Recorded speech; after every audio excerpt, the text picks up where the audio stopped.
On this episode of Boundary Breakers, I sit down with David Obrand, CEO of Salesloft. David started his career at SalesForce.com in the early 90s and has been an executive in the tech space ever since. David and I had a really interesting discussion, talk about work-life balance, AI, what it means to be customer-centric, and what sets technology companies apart from others. David has a really interesting view into this space, and I really think you're going to enjoy this episode.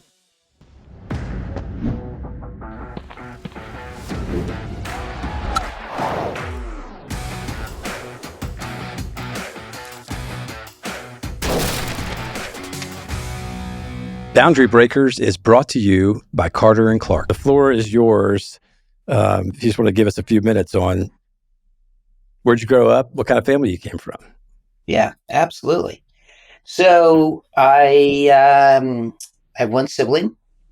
I grew up in California, spent my whole life in California up until 3 years ago when my wife and I decided to sell our house, give away most of our stuff, and move to New York. Wow. And so we've now settled into Tribeca in New York. We have two kids, 25 and 27. Our 25-year-old just got married, which was very exciting. Congrats. She and her husband live in DC. She works in the government. He works for NASA. Our son is here in New York, and he works in revenue ops and strategy at SalesForce.com. Nice. I don't have many hobbies, but I do have one, which is scuba diving, which is a passion of mine, and spend as much time as my life affords doing that, mainly in Maui, which is where I've been diving for 30 plus years. Been married 31 years and have spent my entire career in tech, mostly as an operator. But I did, as many do, when they become empty nesters and all of that, stepped out of operating into private equity. I was a partner at a fantastic firm, Valor Equity Partners. And then ultimately realized that I am an operator at heart, and was very fortunate that this opportunity came around. I've been a customer of Salesloft before. I've played most of the roles that we build technology for, which is really nice. And I've had the pleasure of being able to lead this organization for almost 2 years now. Yeah, no, that's awesome. That's fantastic. So I want to take us back in time a little bit, right? Yeah. You're a recent college graduate. You find yourself in the world of technology. For somebody that might be in high school, in college, or maybe a recent graduate who's now listening to the CEO of Salesloft, there's always curiosity about, what was the path like to get there, right? How did all this happen? So if you could take us back to, how you got into technology and how you sort of, either whether purposefully or not, how you sort of started to go up the ranks in the tech space. Yeah, mine's probably more of a cautionary tale than Fantastic. than a set of rules one should follow. So I got into technology very early. I graduated, just to sort of bring context to all of this for the listeners, I graduated college in 91. And so this was, before the internet, portable computers. You might remember they were the compact sort of 35 pound. They looked like Singer sewing machines. Yep. But I started in technology back when I was 13 or 14. Wow. Had one of the early Apple computers, started on that. As I then, evolved a little bit. When I was in college, I learned how to program in DBase, which is, database language. And did that, did projects in college around electronic records management and AutoCAD in the early days of that. And sort of thought that I would end up being an engineer. But I quickly realized that that was probably not my path. And when I graduated college, I got a job at a software company at the time called Borland Software. which was, one of the largest desktop software providers out there. And I started in sales at the bottom, of the rung. Yeah. And was very fortunate, had some good luck go my way in terms of just account coverage and all of that. Had very good mentors, and had really good advice, which is, look, you got to sort of work harder than everybody else, and you got to think about what drives your boss crazy and take all those things off her or his plate. And one of the beautiful things about sales is it's one of the few jobs that is truly quite binary. The number speaks to itself. And I remember I had a boss at one point who's, I said, look, man, I worked really, really hard to drive this. And he said, I just don't care. The only thing that matters is the results, not how hard you work. But I was very fortunate. I met my wife in college. We got married when we were in our early 20s. We had 2 kids before we were 30. And, that kind of financial pressure is a wonderful motivator. And so, I did not make what I would consider exceptional career choices in my 20s. I did things that were interesting to me, and I followed people that I liked working with, but I didn't necessarily bring a critical sort of decision framework for the types of companies that I joined. In 2001, the dot-com bomb happened, and it turned, technology in Silicon Valley sort of upside down. And I ended up having to reinvent myself. At the time I was a VP of channels and alliances and all of that. And no one really wanted that in, 2001. And so I ended up taking a job as a sales rep for a $20 million software SaaS company, which was, there were really no SaaS companies in early 2002. But I took a job at a company that was just hiring its first wave of field reps. They'd only had inside sales before. And that company was SalesForce.com. And, I was very fortunate at the time. There were 2 of us that basically had responsibility for the entire Bay Area for Salesforce. There's, I don't know, there's probably 100 reps that cover the territory that 2 of us did at the time. But, it was a wonderful opportunity. It was a company that had great culture, great focus on innovation, was deeply customer centric. And I learned a tremendous amount from Benioff around how to think about building for your customers and putting the customer at the center of everything that you do. And, one piece of advice that I was given along the way, which is, look, just be an avid student of your environment. Just question everything, not in an annoying way, but to seek information, to seek answers, to seek insight. And, Mark did many wonderful things well, still to this day does. I mean, when I was there, when I started, it was $20 million. That company generates something like $1 billion every 10 days now. It's inconceivable in 20 years. That, so much progress has happened there.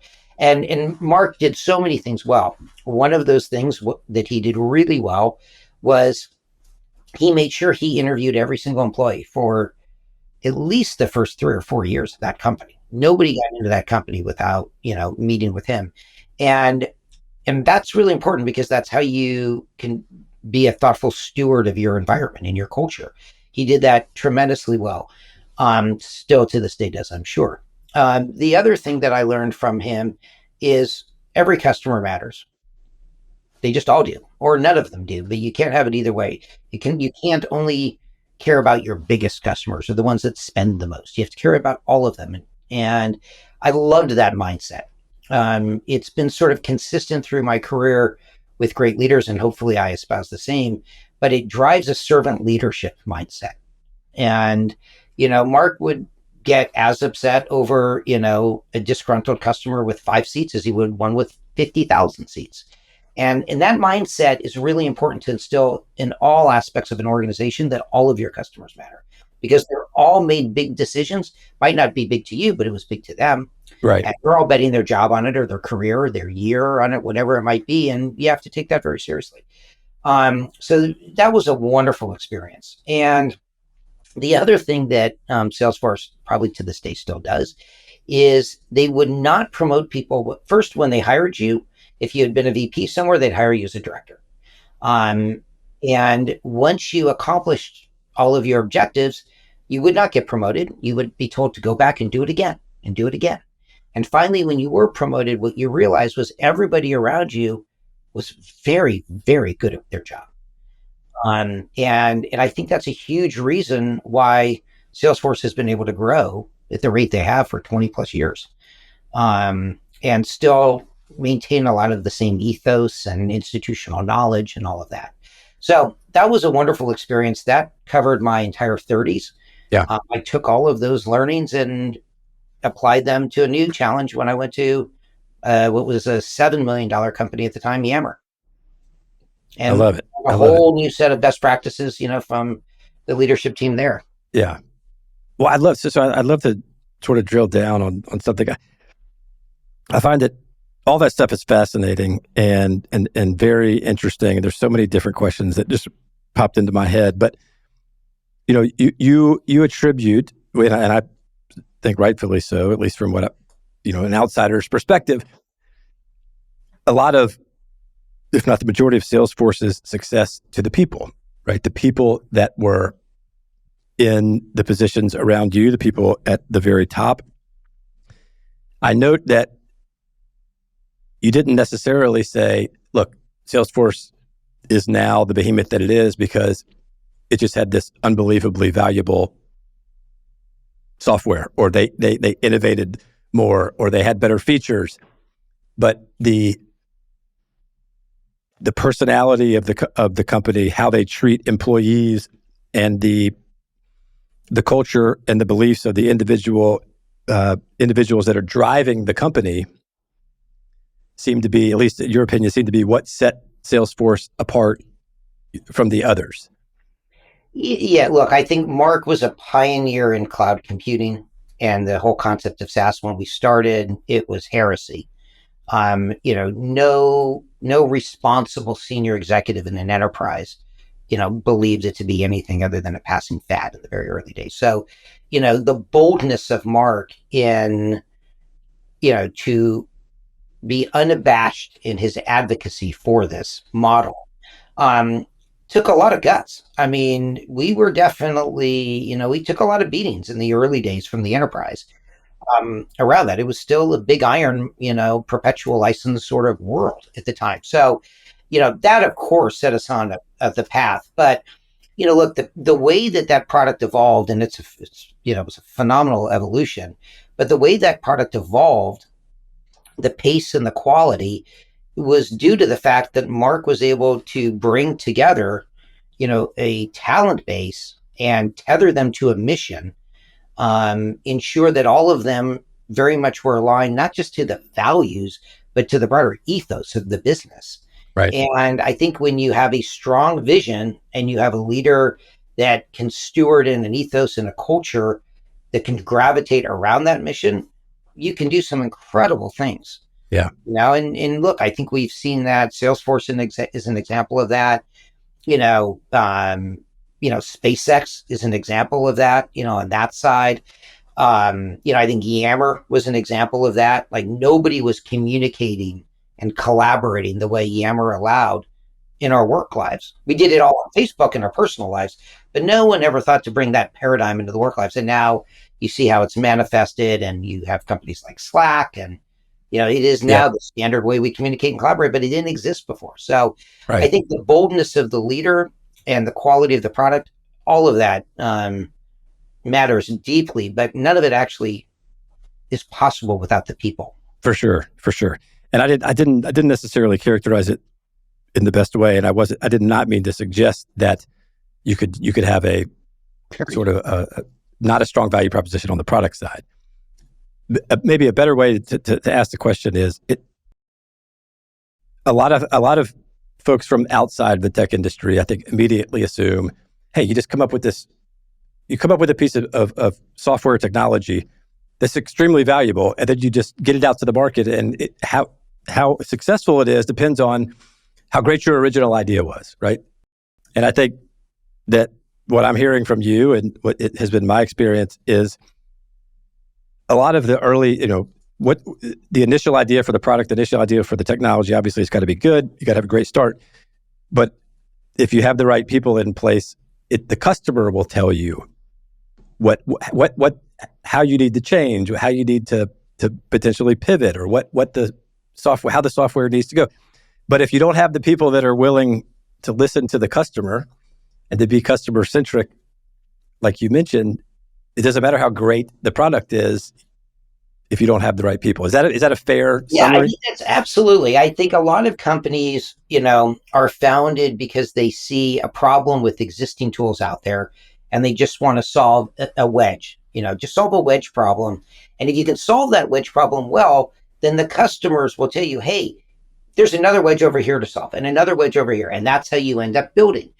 Salesforce, when, I first started there, didn't look anything like what it does today. I mean, it was a very basic Salesforce automation product, not a platform, but product for small and medium-ish businesses. That was it. There was no marketing, there was no APIs, there was no forecast, there was none of the things that it has today. But it found a problem, and the problem was business processes change faster than technology allows for it. And so what you ended up finding in many companies is, as new leaders came in and wanted to change how a company behaved, it would take a year to 2 years or 3 years to reflect that process change in the platform itself, whatever it was, given that it was all on premise. And Mark had reference points to early Amazon, Yahoo websites, things that you logged in one day and it looked one way, and you logged in the next day and it looked a different way. And that paradigm was then applied to, well, why can't we do this for basic go-to-market functions? And it was that wedge. It was a brilliant idea around the paradigm. It was a brilliant idea around the wedge. But ultimately, it was then exactly as you said, great people, customer-centric, tethered to the mission, and just working every day to deliver innovation and quality. Very much the same way that we have approached the business here at Salesloft. Yeah, that's interesting. So I'd love to hear some more thoughts around customer centricity, right? That's a word that gets, it's sort of a buzzword these days. I think there's a lot of misunderstanding about what that really means. What does being customer centric mean to you? So let me preface this with, it does not mean if you are not customer centric, you're a bad company. There are many companies that are not customer centric, and they're great. What customer centric means to me, and what it means to us at Salesloft, is we put the customer at the center of everything we do, meaning how we think about how we allocate capital across the organization, how we think about pace of innovation, where we take inputs from as we determine how we want to evolve the product, how we want to evolve our allocation of headcount. It's all comes from listening to the market and listening to customers. Now, it does not mean you blindly just do whatever anybody asks you to do. If you did that, you'd end up with a Frankenstein monster of an application. But what it does do is it means that you want to gut check your beliefs around what's right with what the market that you serve is telling you they need. And the other thing I really like about customer-centric businesses is if you're anything other than customer-centric, by definition, one function in the organization is elevated above everything else. And that might be okay, but it creates a weird sort of second-class citizenry model. The nice thing about true customer-centric businesses is you celebrate when the customer wins. You celebrate equally. If you think about it in a, call it a sales-driven culture, you close the deal, you smack the big gong, salespeople are heroes. How does the engineering guy feel or gal feel? They spent months, years building the product that you just sold. No credit goes to them. The finance guys probably haven't been paid yet. So they're looking at this like, I don't know what you guys are celebrating because we don't have any money yet. Marketing's looking at it thinking like, well, that sounds great, but I don't have a reference yet I can build on. But when you're all aligned around the customer, when the customer wins and gets value, and often that's manifested in a customer saying, hey, can I be a reference for you? Then everybody celebrates. Finance is happy they got paid. Marketing has a great reference. Sales has a great reference and a success story they can take. And engineering can say, you know that big company over there? I write code that helped change them. I think that is a way to really tether everybody together in an equal way across an organization. And ultimately, when you are building a company, it doesn't matter if you're 5 people or 1,000 people or 50,000 people, the ability to rally everybody towards a common goal is an incredibly powerful lever as a leader. But it's hard to do if you have different goalposts for different parts of the organization. Gotcha. Very well said. Very well said. You mentioned earlier that earlier in your career,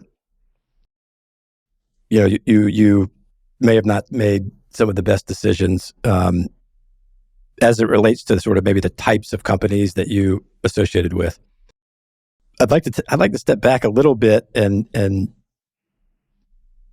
dig into that, right? So does that mean that you made some career decisions that you wish you had over because you weren't focused on valuing the right types of things in making your decisions, or was it because you had the financial pressure, so you were just trying to sort of chase more money and not necessarily looking at help us understand some of those decisions and some of the lessons learned there? I feel like I should be laying on a couch for this. It's like a therapy session. No, I think it's a little bit of both, right? Look, there was, and I certainly wouldn't rewrite my story because it's my story. And I grew and learned and faced challenges at all of those inflection points. And I think that, ultimately set me up for the success I eventually had. But it did not come overnight by any means. And, a little bit of it was, I was married young and I had 2 kids young, and, just life is expensive and that required me making money. And sales is a wonderful profession to be able to do that in. But, I developed a criteria for how to choose companies after my experience at Salesforce. And I had a lot of mentors along the way that guided me.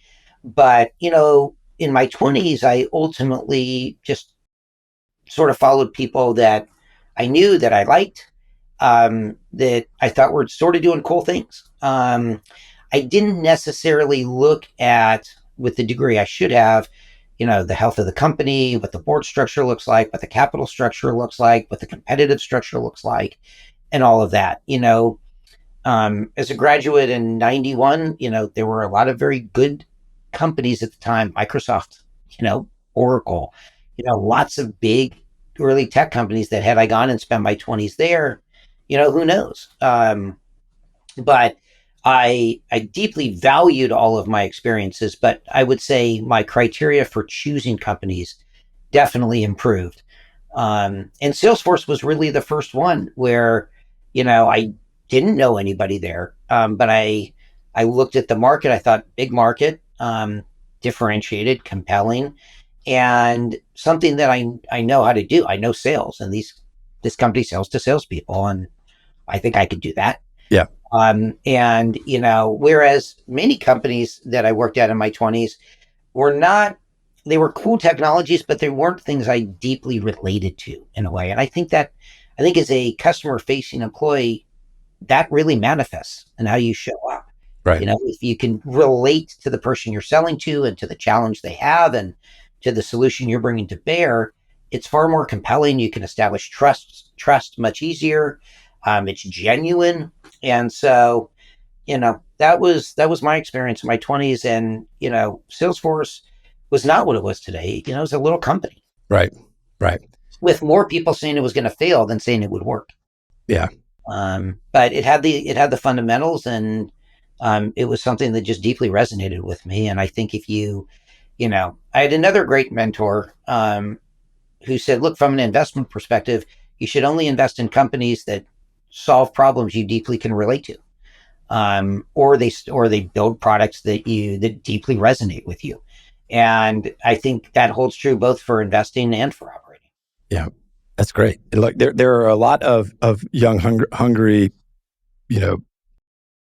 folks in the workforce, or hopeful entrepreneurs that your experience and hearing that, just the fact that, understanding the company and looking a little bit deeper, that may be something that a lot of folks have never considered. And hearing your experience is extremely helpful, or, might help somebody make a little bit of a better decision sort of in their walk. And for folks that have reached a level of success that you have, I think it can be, like a lot of the folks I interview are like, why do you want to hear about, this is silly. Why do you want to hear about this? But there are people that just little chunks, very small examples, will tell us how beneficial it was. When I heard this person tell me this, it really connected, and I was able to, I wasn't thinking about it this way. It showed me another lens. And so I very much appreciate, you sharing that stuff. So yeah, of course. So for folks that aren't as familiar with the space or with the company, help us understand Salesloft's unique value proposition in the market. Absolutely. So we are a global software company, and we build what's called a revenue orchestration platform. That's a fancy term that is just recently come on the market, although the technology has been around for a bit. But what a revenue orchestration platform means, in our definition, is it is a workflow platform that spans the entire customer lifecycle. So anybody in a go-to-market organization whose daily remit is working with prospects or customers are users of this platform. And the platform ingests data. That data then goes through an AI layer that contextualizes it and derives insights from it. Those insights then feed into the workflow to determine the best actions one should take to drive consistent and repeatable outcomes. And we have built this product for the last 9 years. We have had AI in it for 4+ years. And it has evolved from being a basic workflow capability for those that, work sort of at the top of the funnel, driving leads and demand gen. And it has now evolved into an enterprise platform that is used by some of the largest companies in the world, like IBM, Google, 3M, and thousands of others. Oh, that's great. And so maybe for those that are maybe more into an understanding of sort of sales automation, marketing automation, you've got SalesForce, HubSpot. There are other players. What is Salesloft sort of niche? Is the B2B recurring ordering type customer? How does Salesloft fit in that ecosystem? Yeah. So companies you mentioned, HubSpot, Salesforce, Microsoft Dynamics, those are all CRM, what we call systems of record. They're very valuable.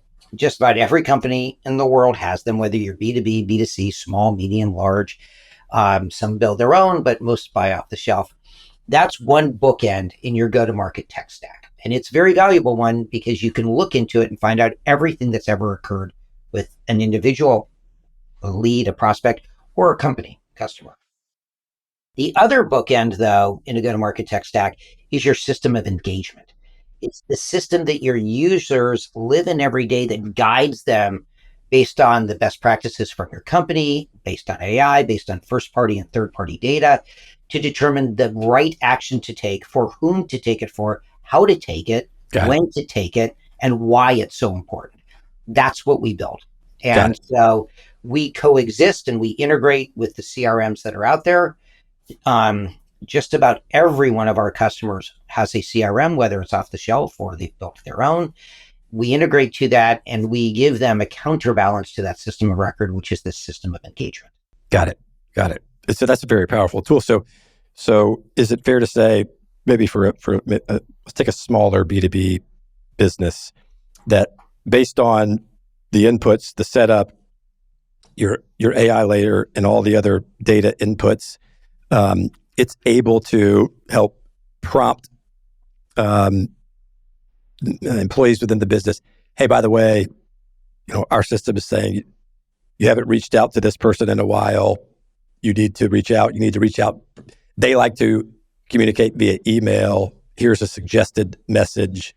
And in doing so, you can better engage your client and stay close. And of course, with the goal being stickier, stronger relationship, greater sales. Is that maybe like the kindergarten way of explaining? I think that's a version of it, for sure. Here's maybe, a slightly different way to think about it. So all of us are consumers. We all buy stuff. We buy stuff in our personal lives. We buy stuff in our professional lives. When we buy products or services in our professional life, it's not because we're just bored and we want to buy something. That can happen in our personal lives. In our business lives, we buy things because we have a problem and we can't solve it with what we've got today. And whenever we buy something in a business setting, I think all buyers think about it in the same way, which is I've got a problem and man, I just want to solve this problem so I can get back to my work. So I want to solve it fast. So speed is a criteria for how buyers want to behave. However, the counterbalance to that is I have to mitigate my risk, because if I buy something for this company, it's not my money, it's the company's money, and I'm the one that says we should buy it and it doesn't work, I'm at risk. So there's a risk mitigation. That's a counterbalance to the speed issue. The last piece is no one wants to be buying stuff all the time. Like, it's just not anyone's job. Their job is to build things, solve problems. That's not buying. Even procurement doesn't buy stuff. They procure at the end of the cycle. And so whenever you buy something, you want to make sure that it will be as relevant for you 2, 3, 4 years down the line than it is today for most purchases. Now, if that's the buyer mindset, what does the buyer environment look like today? Because it's really different than it was even 5 years ago. What the analysts will tell you today is buyers are so digitally empowered that they do up to 70% of their research before they engage with a vendor. That was never the case in the past. You could always go find somebody in market that hadn't talked to anybody, wasn't educated, and you could educate them, control the cycle, and ideally close it before a competitor is even involved. Those days are over now. And so when you think about building revenue orchestration platforms and you think about building workflow platforms to make sellers more effective, you have to understand that that's only one side of the equation. There's a buyer on the other side, and you have to understand what the buyer's behavior is, what they're doing, what they're looking for, because ultimately we talked about speed, but risk mitigation is a big thing. How do people mitigate risk in their decision making? People mitigate risk one of two ways, either by getting better educated by somebody they trust and data they can validate, or by creating a bunch of sort of escape valves in their deal. Smaller deal, out clauses, shorter duration, contractual commits, all of those things. And so what our platform does by ingesting all of this data and having a rich AI layer that can then inform workflow, we can better understand buyers that are in market, what they're looking for. So when sellers engage with them, they can engage with context and with a value. And the more you establish value early, it puts you on a path to establish trust. So we think a lot through the lens of how do we help companies accelerate both time to trust with their prospects to better inform both the buyer and the seller such that they can use that information to then accelerate the time to value. Got it. For the customer. And so, we ingest everything from, there's a buyer on your website looking at this, or they're on a platform like G2 looking at certain research, or they just opened something that you presented to them, or, they've shared something you've presented to them. And you can take that information, and through the power of AI, you can understand what they're looking for and what they need. So rather than calling and saying, hey, Brandon, tell me a little bit about your business. And you're like, oh my God, I've had this conversation 50 times today. Yep. You can actually say, hey, I understand that you are looking for this. Just wanted to provide you some value here around things that might be relevant to you. Got it. All of a sudden you think, man, I'm getting value out of this guy. I'm going to call him back again. Yeah. And so that doesn't just occur at the beginning of a sales cycle, that occurs through the entire life cycle that you have this customer. And, what I think we all instinctively feel and understand is we want to work with people that make our lives easier and drive value for us. Yep. And technology now affords us the ability to do that. That was much harder even 5 years ago with the technology on hand. But AI has evolved quite a bit. It's far more accessible right now.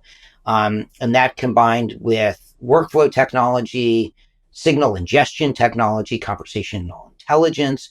You put all of that together, and now you have a platform that sellers really can live in every day that drives not only better outcomes for them, but for their customers as well. Yeah, that's beautiful. So it's a tool for the sales team to get all the contextual knowledge and essentially read the buyer's mind to assist them in the relationship process. I won't say the sales process, but in the ongoing process of delivering value to their clients. That's exactly right. Yep.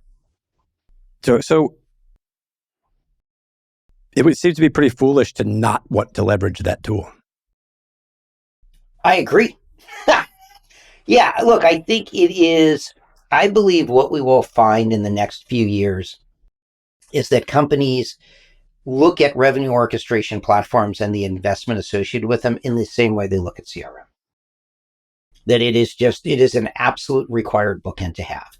And when you think about the alternative, if your competitor has a platform like this that is informing them with data and context and you don't, who do you think is going to show up better in a competitive environment? I think it's logically very straightforward. So, but it's all in the details and the outcomes. For us, how we can connect signals to insights, insights to actions, and actions to outcome, and be able to measure this, not qualitatively, but quantitatively, not just for your sales leader, but your RevOps leader, your CFO, your CTO, even your CEO.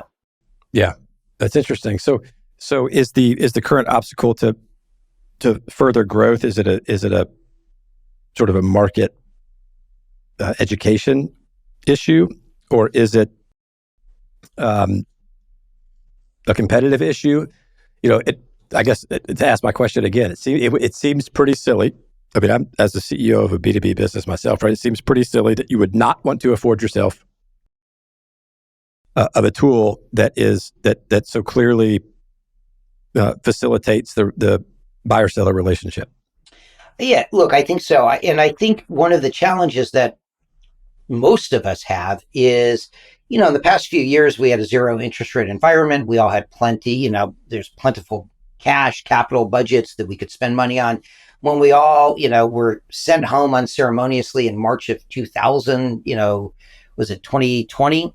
Everybody immediately said, Jesus, how do we keep everybody connected together? Yeah. Interest rates were low, throw money at the problem, buy a bunch of technology and figure if that can tether people together. And look, I think it did to varying degrees. Zoom obviously was, a game changer for, all of us globally. But we now wake up and we're in a very different environment. Buyers are digitally empowered, much more so than they were even 4 years ago. Interest rates are high. Capital is not flush in many organizations. And many companies are sitting with these bloated tech stacks. And a lot of the technologies that we all bought, when you really look back at it, they weren't really full featured products. They were simply features that, because of the market, became products.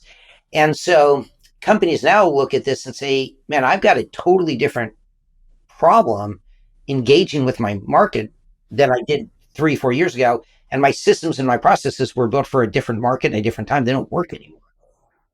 Many companies are finding that this is, not only a good time, but it's imperative to have insights like this today.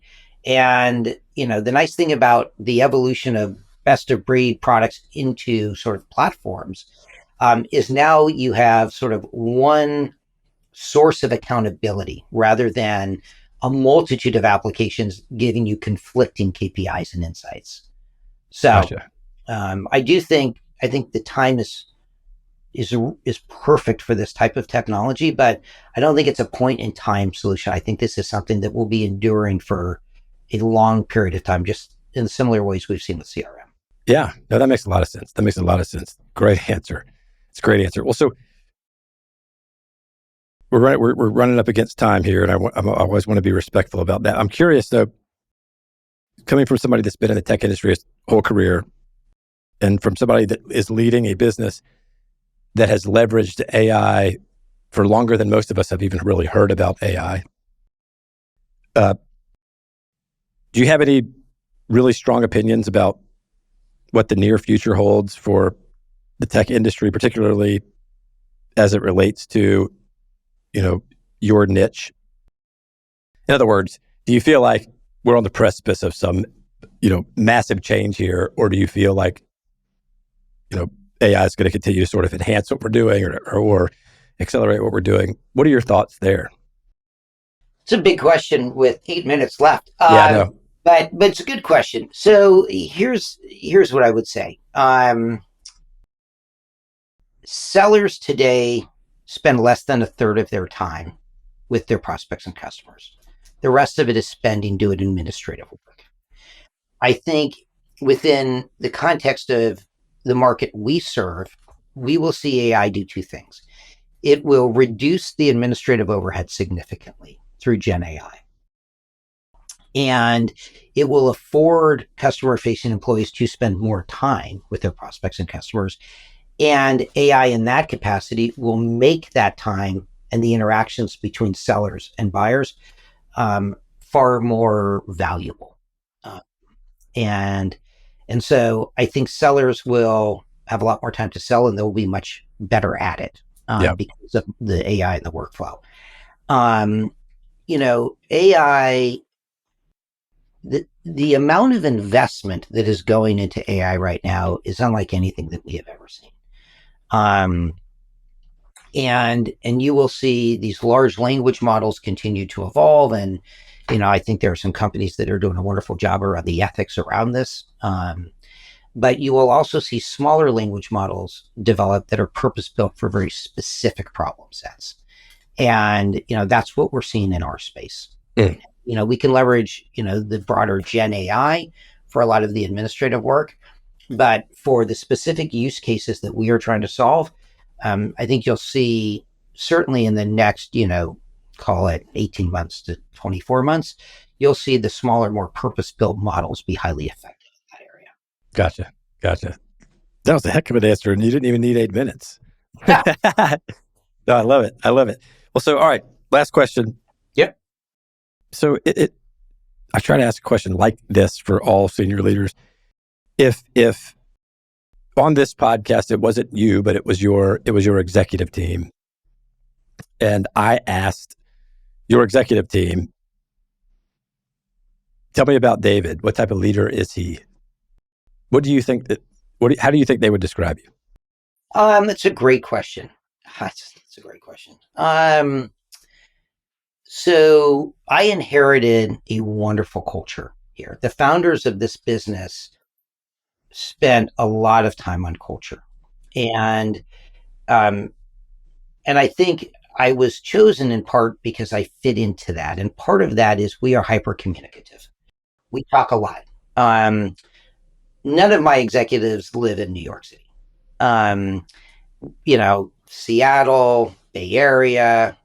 I do have New Jersey. Actually, I have one that I just hired that's in New York. But Atlanta, they're all over the place. We start every day with a 15-minute stand-up. And I think that, helps just drive connection, which is really important since we don't see each other every day.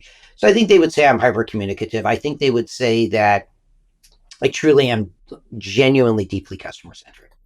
I just spent too many years at Salesforce thinking about how you build for the customer, too many years at Yammer thinking about how you build for the user.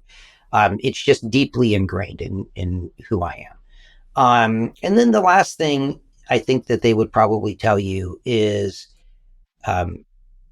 I take our work very seriously, and there's a lot of intensity around that, but I don't take myself too seriously, and we try to play, loose and have fun. I think, look, this is hard stuff. Building companies is hard. Scaling companies is hard. Doing it in this market right now is hard. But if you don't approach it, I think you got to approach life as a game that you want to play and you want to have fun at.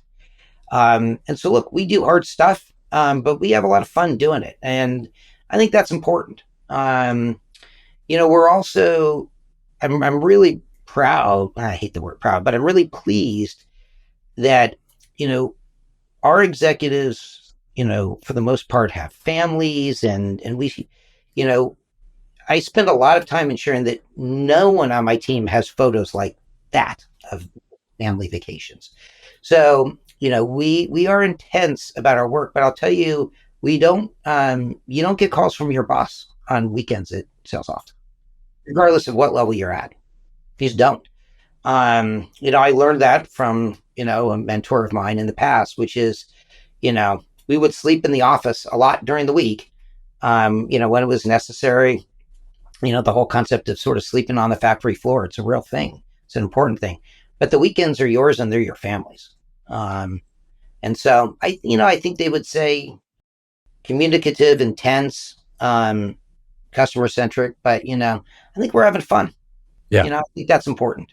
No, I love that. That's an inspiring answer that I could tell was genuine and sincere. So good stuff, and I appreciate it. No, I appreciate your time today. Yeah. All right, David. Thank you again so much. I really appreciate it. Don't forget, everybody, you can find Boundary Breakers in a lot of places. You can watch our episodes on the Boundary Breakers YouTube channel, or you can listen to each podcast on Spotify, Apple Podcasts, or any of the other major podcasting platforms. Thanks for listening.